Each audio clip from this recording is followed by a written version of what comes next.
ایک بزرگ رحمت اللہ تعالی علیہ اپنے ساتھیوں کے ساتھ ایک جنگل سے گزر رہے تھے۔ جب جنگل سے گزرے تو دیکھا کہ سامنے ایک بادشاہ ہے، اور بادشاہ بھی ایسا تھا کہ جو بد عقیدہ تھا، جو کافر تھا، اور وہ اپنے ساتھیوں کے ساتھ یہ بزرگ رحمت اللہ تعالی علیہ کے قافلے کے قریب آ گیا۔ جب قریب آیا تو بزرگ رحمت اللہ تعالی علیہ کو بھی پکڑ لیا، اور ان کے ساتھ جتنے رفقا تھے سب کو پکڑ لیا، اور کہنے لگا کہ بزرگ رحمت اللہ تعالی علیہ آپ مجھے کوئی نہ کوئی کرامت دکھائیں، اگر آپ کرامت دکھائیں گے تو آپ اور آپ کے جو ساتھی ہیں یہ یہاں سے بچ کے جائیں گے، اگر آپ کرامت نہیں دکھائیں تو آپ اور آپ کے جو ساتھی ہیں ان سب کو معاذ اللہ میں شہید کر دوں گا۔ اب ہوا کیا کہ بادشاہ کو بزرگ رحمت اللہ تعالی علیہ وہ فرمانے لگے کہ اے بادشاہ میں کرامت تو تجھے آج دکھا کے جاؤں گا، لیکن آپ ان کے ساتھیوں کو کہنے لگے کہ وہ سامنے جو اونٹ بیٹھے ہیں ان کی جو منگینیاں ہیں ان کو پکڑ کے لاؤ۔ وہ جو وزیر تھے جب اونٹوں کے پاس گئے، جب اونٹوں کی منگینیوں کو دیکھا تو وہ سونے کے ٹکڑے بنے ہوئے تھے۔ جب وہ اٹھا کے بادشاہ کے پاس لے کے آئے تو کہنے لگے کہ اے بادشاہ یہ تو جو منگینیاں ہیں اونٹوں کی یہ تو سونے کے ٹکڑے بن چکے ہیں۔ اب جب بادشاہ دیکھا جب اس نے تو بڑا حیران ہوا اور کہنے لگا کہ بزرگ رحمت اللہ تعالی علیہ یہ ضرور جادو ہے، مجھے کوئی اور کرامت دکھاؤ۔ اب بزرگ رحمت اللہ تعالی علیہ آپ نے کیا کیا کہ آپ نے ایک پیالہ پکڑا، اس میں پانی تھا، آپ نے اس کو الٹا کر دیا۔ جب الٹا کیا بادشاہ کے سامنے تو ہوا کیا کہ علماء فرماتے ہیں اس پیالے سے ایک قطرہ بھی پانی نیچے نہ گرا۔ جب نیچے نہ گرا تو بادشاہ دیکھ کے حیران تو بہت ہوا، لیکن بادشاہ کہنے لگا کہ بزرگ رحمت اللہ تعالی علیہ یہ بھی ایک جادو ہے۔ اب ہوا کیا کہ بادشاہ نے اپنے وزیروں کو حکم دیا کہ آگ کو جلایا جائے۔ جب آگ جلائی گئی بہت زیادہ آگ ہو گئی تو ان بزرگ رحمت اللہ تعالی علیہ کو بادشاہ کہنے لگا کہ اس کے اندر جاؤ اور اس سے باہر نکلو بالکل صحیح سلامت، تب میں مانوں گا کہ تم بالکل سچے ہو اور میں کلمہ بھی پڑھوں گا، توبہ بھی کروں گا۔ اب ہوا کیا کہ وہ بزرگ رحمت اللہ تعالی علیہ اپنے ساتھیوں کو لیا اور ساتھ ہی بادشاہ کا بیٹا تھا، بادشاہ کے بیٹے کو بھی لیا اور آگ میں داخل ہو گئے۔ اب ہوا کیا کہ جو بادشاہ تھا وہ اس کا دل بے چین ہو گیا کہ یہ بادشاہ بڑا بے چین ہوا کہ یہ بزرگ جو ہیں یہ میرے بیٹے کو بھی ساتھ لے کے چلے گئے ہیں، اگر میرے بیٹے کو کچھ ہو گیا تو پھر میں کیا کروں گا۔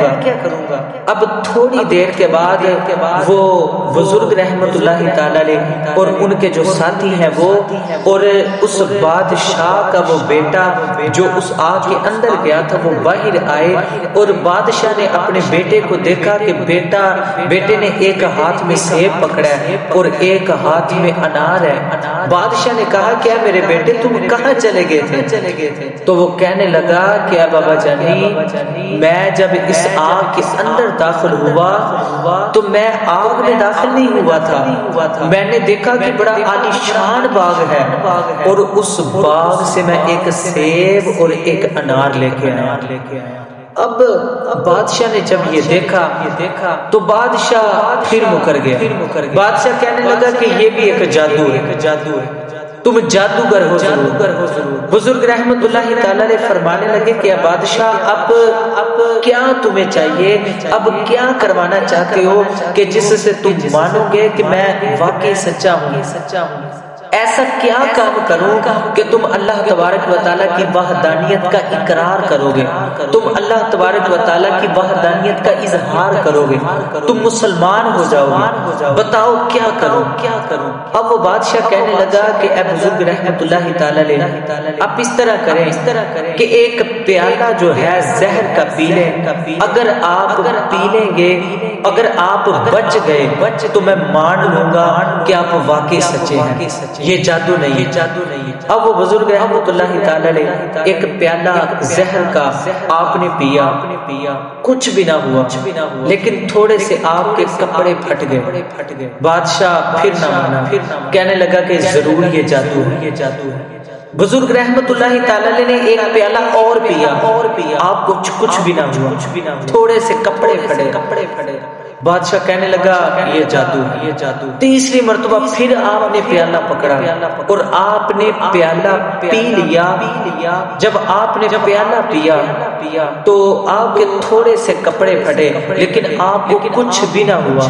جب اس نے یہ دیکھا بادشاہ نے کہ زہر اتنا زہریلا ہے، لیکن یہ جو بزرگ ہیں ان کو بالکل بھی اثر نہیں ہو رہا، اس نے کیا کیا کہ وہ مان گیا اور کہنے لگا کہ آپ واقعی سچے ہیں، آپ کا نبی بھی سچا ہے، آپ کا خدا بھی وحدہ لا شریک ہے اور سچا ہے، اور آج میں اقرار کرتا ہوں کہ میں مسلمان ہوتا ہوں۔ وہ کہنے لگا کہ اشہد ان لا الہ الا اللہ و اشہد ان محمدًا عبدہ و رسولہ۔ اور یہاں سے ہمیں اس حقائق سے کیا پتہ چلتا ہے؟ ہمیں اس حقائق سے یہ پتہ چلتا ہے کہ جو اللہ کے جو نیک بندے ہوتے ہیں، جو اللہ کے بزرگ بندے ہوتے ہیں، اللہ تبارک و تعالی اس دنیا میں بھی ان کو کچھ نہیں ہونے دیتا، اور کل قیامت والے دن بھی ان کو کچھ نہیں ہوگا۔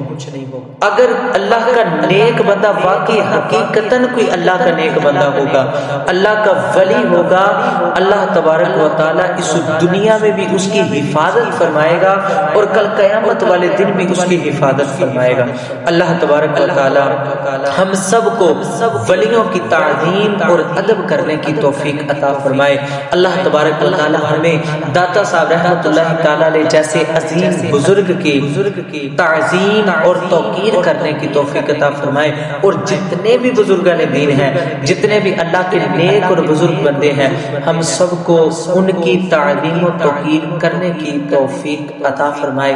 آمین بجاہ نبی الامین صلی اللہ تعالی علیہ وسلم۔